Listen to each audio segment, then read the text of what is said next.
Hello everybody, Adam King, the King Source here, and today we're talking about the two players on your screen in the middle, not Judge, but two, and one who will be his teammate, the other will not. Let's get into this, but first, as this red button says just popped up there, please subscribe to the channel, hit that bell button. It really gets about my sports-related channel and all the others. It does. So, we're talking about Munetaka Murakami and Kyle Tucker. First, on Kyle Tucker, there is a wild card involved on him. It's believed very few teams will be in on him in the Cubs and the Dodgers. It'll probably be down to those two if he hits free agency. And yes, the Cubs are talking extension with him. Keep that in mind. But there's a wild card. He grew up in Tampa, Florida, a diehard Rays fan. So the wild card is the Rays because they're new owners who are not afraid to spend. You really think they're not going to go after the hometown guy when they need outfielders?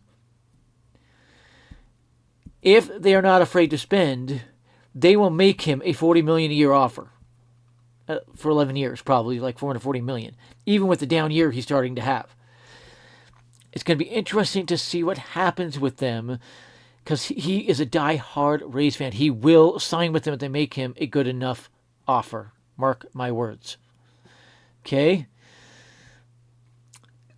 With every free agent, there's going to be these variables, and this one's a little bit of a surprise. But it is there. He was just traded from the Astros to the Cubs, and I'm wondering why nobody brought up his Rays connection. In fact, he hated the Yankees with a passion growing up. Okay? The Yankees were always beating the crap out of the Rays until they made their one World Series run. Whatever that was, they got destroyed in it. Now it's two, but while he was growing up, it was one. And so the Rays are going to be a real threat on him. Okay? So when you hear that they're talking to him, that is not a ploy. That is a real threat. Okay? He is still batting .271 with 18 home runs and 62 RBIs this year. That projects out to around 275 to 280 average, because he's going to hit a hot streak again. Around 28 to 30 home runs, somewhere in there, if he hits that hot streak. And close to 100 RBIs. He might barely top it. 854 OPS, so it's good.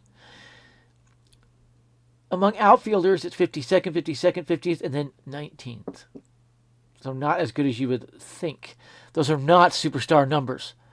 You put him with the Rays and Junior Caminero and Jonathan Aranda, and all of a sudden that offense is starting to become a legit threat to score runs. So yes, his hometown team, the Tampa Bay Rays, are going to be the wild card involved. No, I do not for a second actually believe the Yankees will actually have a legit chance at him because of this. Okay?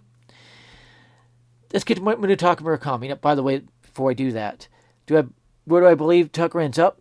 One of those three teams. Dodgers, Cubs, or Rays. I think they're pretty even right now. So let's get on to Munetaka Murakami, because he said himself he wants the Yankees, and people are misunderstanding what he said.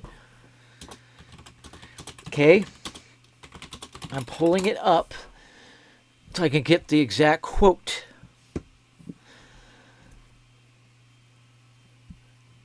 Listen very carefully to how he said it, and I will read it verbatim here for you.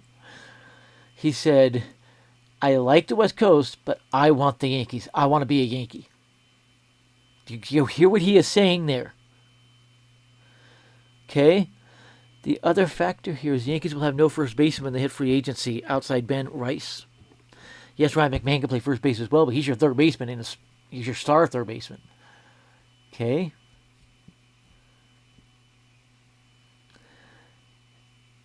I like the West Coast, but I want to be a Yankee.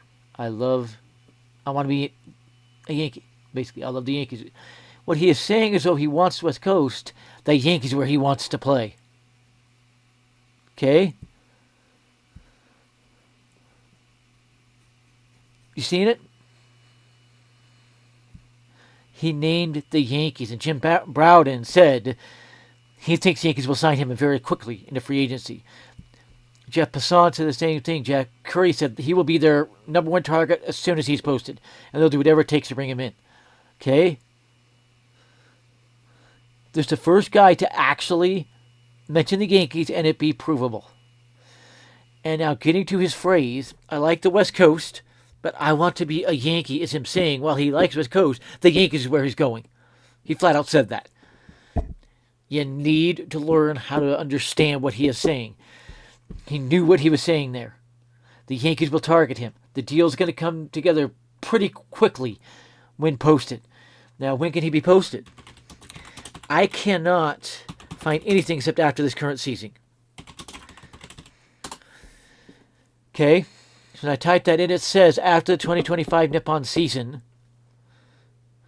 So it should be this offseason very soon into it. Okay, and he is still expected to be posted as early as June 26th in an article on MLB.com. So Munetaka Murakami is a straight up lock for the Yankees. Okay, there's just no other way around that one. He will be the Yankees' first baseman next year. Now, how do they fit him into the roster crunch? Well, again, Goldschmidt and Grisham will be free agents. Goldschmidt will likely retire or find a one-year deal somewhere else. Now, I have heard a rumor stemming from his agent he could take a one-year deal to be a bench bat for the Yankees. Be around a second year. We'll have to wait and see. Okay? Grisham is about to get a big contract. I've heard numbers in the 7-year, $175 million range. Some even think it could go over $200 million with the year he's having, which is on the level of Kyle Tucker. Remember Kyle Tucker's numbers: 271, 18 home runs, 62 RBIs, 854 OPS. Okay? Grisham has more home runs. He's got a little better stats in certain things. So he's going to get a pretty good deal. He's from Texas, and the Rangers need outfielders. The Cheatstros need outfielders. So it's going to be interesting to see. 245, little average, but 21 home runs, 45 RBIs, not too much lower. 813 OPS, not much lower. Very comparable. So that's why he's looking at that contract in the neighborhood of what Tucker is. Okay? But much lower. Now, how old is Grisham? He's 28, same age. Could he demand potentially a 10-year, $275 million deal? He could. The Padres will be looking at him. The Dodgers are going to be looking at him. He'll be gone. I can tell you that much.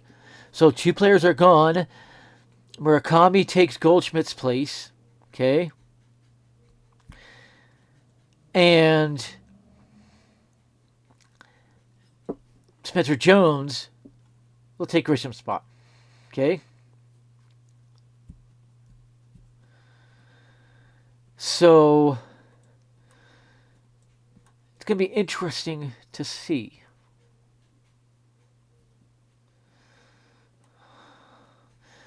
How they fully rotate their outfield. Because Stanton will be at DH, Murakami at first base, and you can't move him.